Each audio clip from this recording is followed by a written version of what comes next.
Mimi nimewaita hapa kikao hiki mwanangu Karimu, wewe ndo kichwa cha familia. Ukitoka wewe anafuata huyu. Kuwa mdogo sio ndo kukosa ukichwa wa familia. Huyu ni kichwa kwa familia kwa sababu akili yake ina experiment maaraka. Ni baba, sisi wote si wanao baba. Ndio najua. Nimemtenga hata mmoja. Ndio maana nilikwambia kwenye kikao usiwepo. Sasa kila siku tunaongea baba, mimi kila siku nakwambia. Lakini lengo na madhumuni kuwaita hapa. Mimi baba yenu umri umeenda.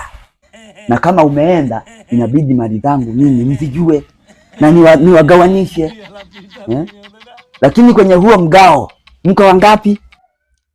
Wanne. Sahihi. Wanne unaowajua. Ila mimi nawajua ni hawa. God have mercy on us. Mimi marehemu mama yako. Sawa. Marehemu mama yako au mama yetu? Sawa, marehemu mama yenu. Alipokuwa anafariki kuna kipindi tuligombana, akaniambia kuna mtoto mmoja kati yenu nyinyi sio wa kwangu. Na hata mkivaa hivi miwani hivi. Mwanangu namjua sio wa kwangu. Namuona tu sio wa kwangu. Ila sitaki nimtaje, ajitaje mwenyewe. Naweza nikamfikiria kwenye uzisi. Mama. Lucy sio mwanangu. Nakutania. Wewe huwa unaniletea bibia kwenye kazi yako na kunywa. Wewe sina mashaka na wewe ila nisikutenge. Wewe shetani kweli. Ajibu huyo. Wewe Karimu sio mwanangu. Hapana. Mimi tena? Wewe ni mwanangu. Wewe ni mwanangu kabisa. Wewe ni mwanangu. Umeona? Baba yako anamtolea hivi jicho. Baba yako. Karimu mimi nilikuwa najua. Kwa baba unataka kusema mimi sio mwanao? Mimi nimesema.